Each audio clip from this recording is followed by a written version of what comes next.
This is kind of our relaunch of doing annual reports on the wrap-up of 2020. From communications and marketing, you will have seen, hopefully, that they started some new projects to showcase the largest capital spend in the city's history. So there's some new maps that are going out, updating monthly progress. Also, there'll be some specific highlights and progress reports on individual projects that we'll be sharing with the community through the communications group. And I'd also like to add, you're starting to see sort of a culmination of all of the engagement activities finally coming together in one place. So it's engage.cityofgp.com or through the city's website, public engagement. You can see the vast array of projects that are going forward, opportunities for community members to learn information, to share feedback, and also most importantly, there's also contact info for who's listening. So if a resident does have a specific question on the project, there's an easy access to the people that have the answers. And on the engagement site right now, a few of note that they're working on support departments on are planning and development, which they're hosting a session for rural service area bylaw updates, May 25th at 1 p.m. and 6 p.m. And they're also doing another session on College Park area redevelopment plan May 26th at 1 and 6 p.m. There's also the transit redesign survey, which is still active until the end of today. And finally, you would have heard just in the last meeting, there is an opportunity with some information and some feedback sessions for the coordinated care campus, and registration for the open houses is available through, again, engage.cityofgp.com. And with that, I'm happy to answer any questions. Thank you very much for Shane. Any question for Shane? I don't see any hands up, so you're easy to get out from the hook, but thank you very much, Shane. The next one is 3.2, unaudited finance statement for quarter first. Daniel Whiteway, please come, and it'll be a little longer for you, then carry on. Thank you, Chairman Haas. Good morning. So I'm here today with the recommendation that committee receive the unaudited financial statements and supporting information for the quarter ended March 31st, 2021. So I'm going to respectfully assume everyone's read the report and just highlight a few items from this quarter's financials. So when we look at our statement of financial position, when we compare it to this time last year, cash and cash equivalents is much higher. This is due to the receipt of some outstanding receivables that were sitting at year end. Most notably, we did finally receive the 2020 MSI allocation from the province. This is also attributed to the decrease in accounts receivable from year end, December 31st. Accounts receivable are still much higher than they were at this time last year, and that is as we are still expecting to collect both our MSP and ICIP funding allocations. Accounts payable is higher for what it was in the same period last year, as well as what it was at year end. So the city is currently starting one of the largest capital plans, and therefore an increase in accounts payable would be expected. As noticed, as we've previously highlighted, we do continuously project cash requirements and are confident that we'll have sufficient to cover through to the tax collection time, even with the extended deadline. Some of the balance in accounts payable is for longer-term non-cash employee benefits, such as accrued vacation time. Overall, the city's net financial asset position has seen a significantly favorable increase when compared to last year as a result of financial assets increasing more than financial liabilities. When we look at our statement of operations, revenue collected as of March 31st this year is quite a bit behind when compared to the same period last year. This, of course, is the continued results of revenue losses incurred due to COVID-19, whereas the first quarter of 2020, we did see mostly normal activities for the city. As for this quarter, we have facilities closed, programs continuing to be canceled, and still restrictions in place. As expected, municipal tax revenue to date is in a negative position. This is normal in the first quarter as we've paid our quarterly school requisition payment, but have not levied tax as of March 31st. When we walk through the operating variances to budget, COVID-19 has had a significant impact on the city. As a result, many departments are anticipating one-year cost savings due to the closures, layoffs of staff, hiring delays, travel restrictions, and just generally less spending required than budget. As the budget is created based on normal operations, but the city has not been able to operate under normal conditions, it has caused and is expected to continue to cause variances from budget. At this point in the year, the city manager service area, infrastructure and ECDEV, community services, corporate services, and fiscal services are all expecting to see net surpluses, while protective and social services is anticipating a deficit. At March 31st, 2021, year-to-date salary savings we've seen is around $1.6 million, while we anticipate that by year-end this will grow to potentially over $6 million. Forecasted salary savings are being reduced by lost revenues throughout many departments, creating an overall anticipated surplus of $3.06 million. When we look at our reserves for the first quarter, the net change to reserve balances was a decrease of $14 million from what it was at year-end. This is a result of a new fiscal year beginning and the required net funding to the capital and operating plans. The ending reserve balance at March 31st, 2021 is $89.3 million. At the beginning of 2020, the city had $54 million of capital funds available and assigned to previously approved projects. During the first quarter of the year, the funding for the 2021 capital projects was added to this. As well, we've spent $4.4 million. We will see more spending as projects progress throughout the year. The city continues to pay down our debt and not take any new long-term loans. So debt at March 31st is $122.9 million, and the city is well within the legal debt limit at the end of 2020, with $117.5 million remaining, and this is at council's 80% legal limit. During the first quarter of this year, 14 tenders were awarded over $250,000. This was including some examples of road rehab and overlay, sidewalks, trails, buses, and a fire engine. Each quarter, we do continue to track the number of active staff employed at the city. At March 31st, 2021, the city employed 729 staff in either permanent or temporary roles, compared to 760 at the same time last year. Restructuring changes, layoffs due to COVID, and vacancies have significantly decreased the number of active employees of the city. It is anticipated that upon full reopening and service provisions, so a pre-COVID state, this number will increase again. So in conclusion, the forecasted operating surplus as of March 31st, 2021 is $3,067,200, which is an approximate variance of 1.72% of the city's total operating expenses. The current forecast anticipates a full reopening and lifting of COVID restrictions in late Q3. Changes to this assumption could significantly impact the projected variances. Thank you. Thank you, Daniel. And update. Any question for Daniel today? Chris and Eunice? Chris, go ahead. Thank you very much, Chairman Haas. Thanks for the presentation, Ms. Whiteway, for the update on our Q1 budget. And actually, the last thing you said is based off of the question that I was going to ask in regards to staffing. I guess you said that it could significantly impact our surplus by the end of the year. At the same time, you also said that they were incorporated in the forecasting. So I guess I just need a little more clarity on that. Come Q3, when we're back to fully being reopened again, and we have to hire a full staff complement again, those numbers have already been accounted for, or will they work against our surplus? Yeah. Daniel? Thank you, Chairman.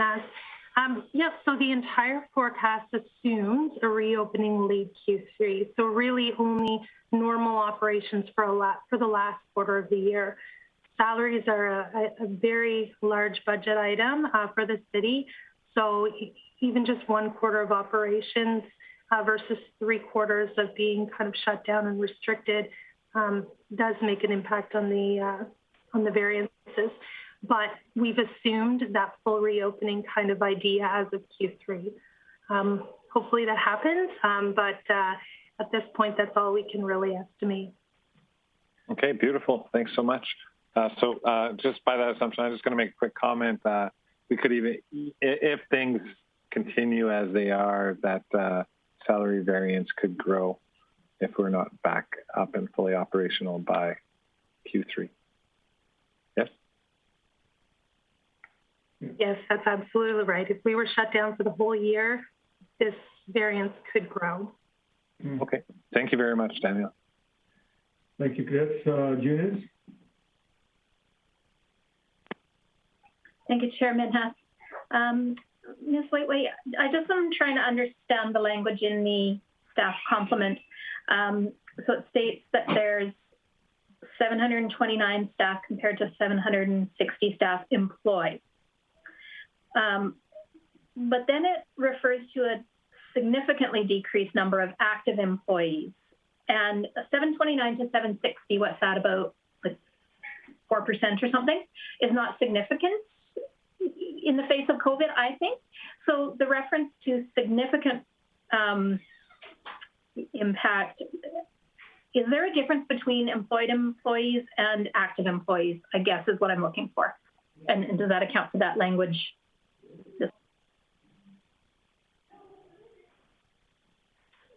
Through the chair. So when we're talking in terms of the 729 compared to the 760, those are really only temporary and permanent. The city does employ quite a large number of casual staff when we're in full operations, and most all of our casual staff have been laid off just due to the nature of their roles. So there is no difference in the term active or employed, so to answer that. But I guess when we talk about significancy, this doesn't include those casual staff that we would employ for a lot of different roles.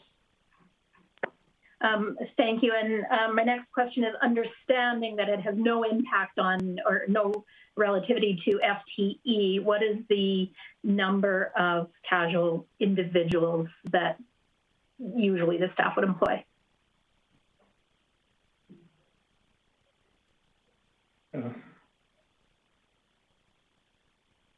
Daniel? Thank you. So, yeah, well, and I was trolling that we don't normally present on casuals, or it's not something we've included in this report in the past. So it's something I'd have to go back and look up and get comparisons on those casuals. Okay. Yeah, if you could just send out an email later on what that would be, and it's not anything that's going to relate to a criticism or anything like that. I just really do want to get a sense of the impact on individual people. That's all. Thank you. Thank you. Horacio, you can answer something. Yeah, go ahead, Rob. Thank you, Mr. Chair. Just a quick comment, just for context, so Councillor Friesen. The workforce in terms of casual employees varies between, 200 to 300 during the year. So we peak as a workforce at 1,000 as a head count, depending the season, right? So just to have an idea, again, very high level numbers, 700 or so between full-time permanents and temps, and between 250 to 300 casuals. That is kind of, in general, the envelope of the workforce we have in the city. Mm-hmm. Thank you. Thank you. And that was good enough information for me. You can check that off your to-do list, Ms. Waitwood. Thank you, Janice. Any other question? Don't see anybody. If there's any, can we put the motion to receive the information? Go ahead, Eunice. I'll move to receive the report, the unaudited financial statements and the supporting information for the quarter ending March 31st, 2021.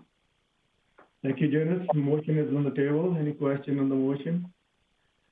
To see none, call the vote.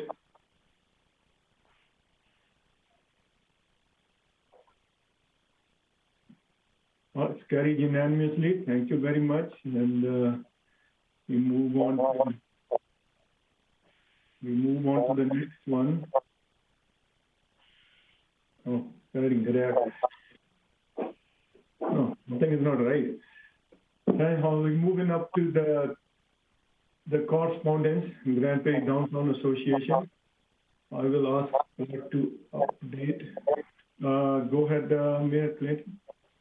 Thanks, Chairman Haas. I wanted to declare a conflict on this topic as I own a building and a business downtown. So I'm going to turn off my screen and I'll come back when you're done this discussion. Thank you, Mayor. So Jackie's out, and Scott, you're going to update that one? We have the letter.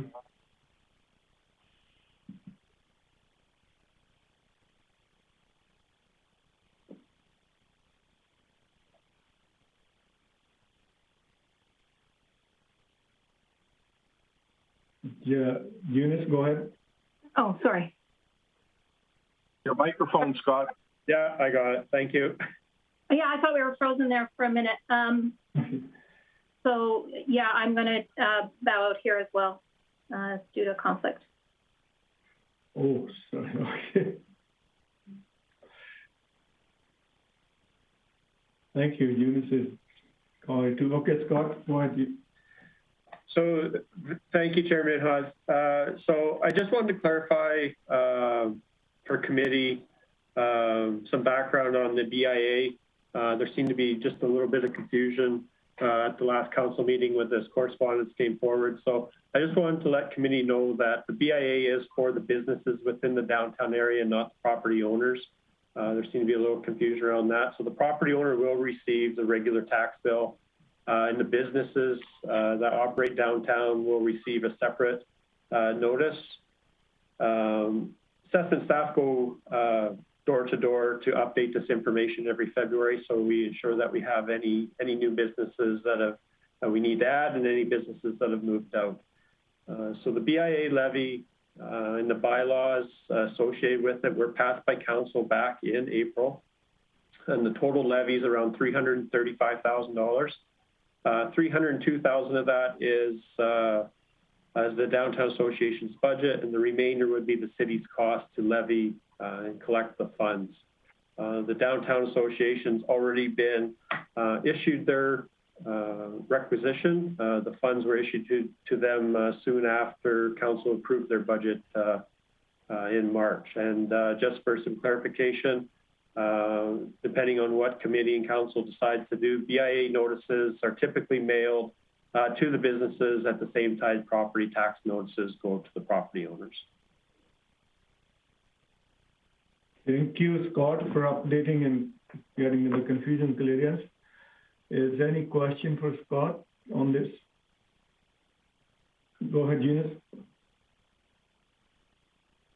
This isn't a question, this is simply a comment. So as I was listening, as we are permitted to do even when we are have declared a conflict, that provided actually the clarification that I needed, that I initially thought, and then over the confusion at council meeting last week, I acted out of an abundance of caution. This clarifies it for me.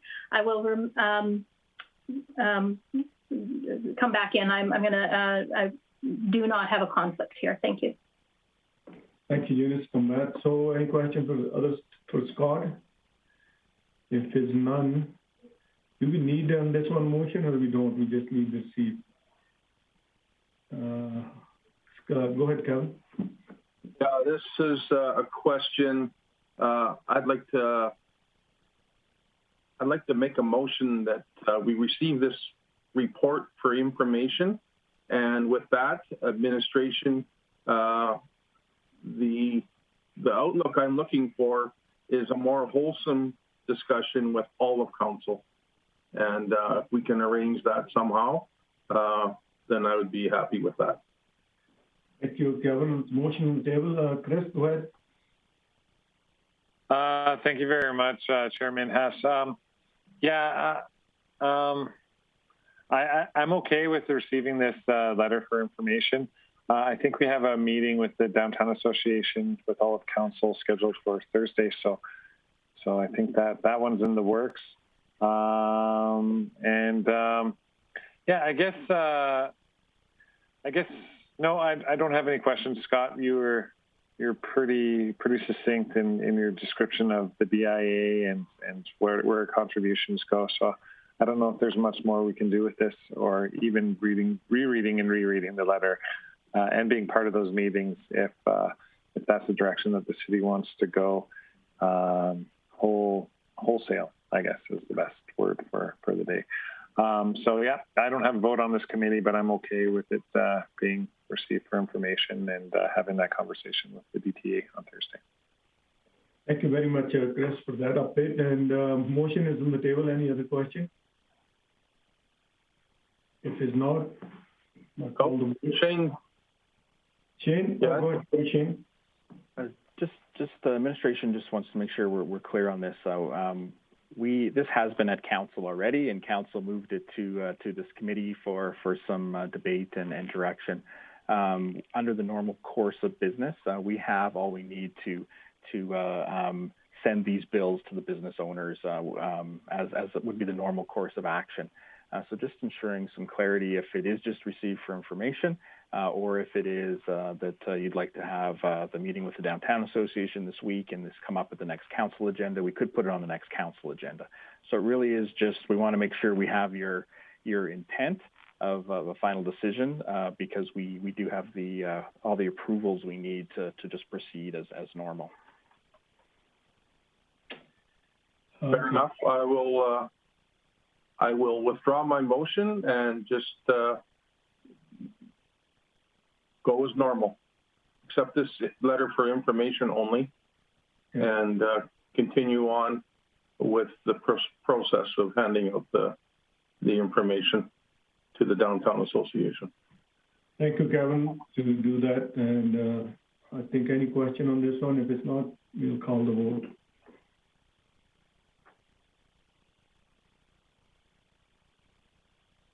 Sorry, Greg.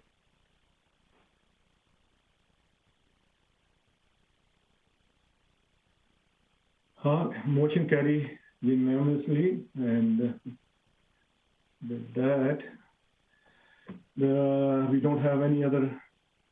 We got outstanding item left, and that is coming on August 31st. Junice, go ahead. Thank you. This question actually is for administration.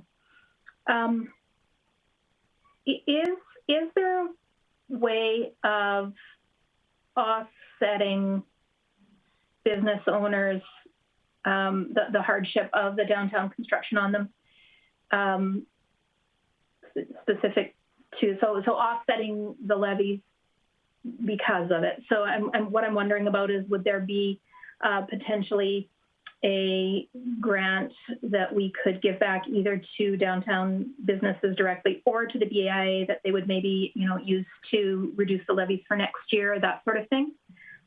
Is there another way to go about this that isn't specifically what is requested in the letter? Shane? Sorry, Ms. Director Burke, I'm just going to jump off this conversation. Thank you. I'm a little hesitant to comment on I guess a hypothetical without specific direction. I would say if it would be possible if there were another funding source, but I also would note that in light of construction on the downtown Phase 4 project, that council has already provided $90,000 to the Downtown Association for expanded marketing for this year.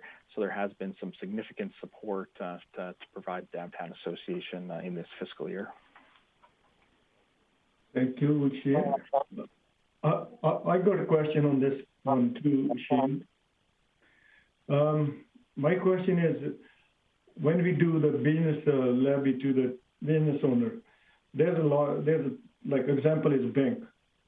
I think it's a 3 bank. Royal Bank is part of it, and then High Tech, Co-op. They're not going to lose money much, or they made money during the time. Do we trying to help to the small owner in that downtown out of 400 people there, or we just giving everybody that we break the $90,000 you said we already paid? So that $90,000 was separate. That was directly related to the Downtown 4 construction and a marketing campaign that the Downtown Association proposed. I would maybe just have Scott just maybe give a few words on just how it's calculated, because there is a significant range in how this is calculated and the impact it is on individual businesses. Okay, thank you, Scott. Yeah, so every business is calculated individually. It's based on the square footage that the business operates within, and also the lease rate that the property would be expected to generate. So yes, banks would be some of the higher assessed properties, and then we have some small offices within Cooperator Square. Could be just 100 square feet, a 10 by 10 office, and their bills are quite small. So there is a very wide range of size of tax bills for this levy. Okay. All right. So anything else, Eunice? We don't need any motion on this one or nothing, right? No, thank you. Okay, then we move on to the outstanding items. Thank you again, Chair Minhas. We just have item 1147, which was put on at the last meeting, and the clerk is working on a report. We've put August as the date, but we'll keep you updated as progress on that project proceeds. Thank you, Shane. So I need the motion on this one. Go ahead, Kevin. I'll make a motion to update the outstanding items list as required. Motion on the table. Go for the vote.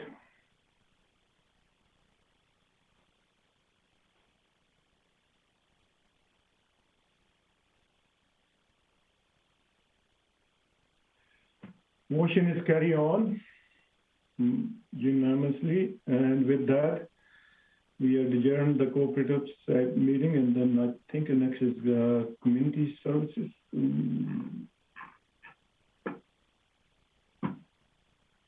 we're going to have break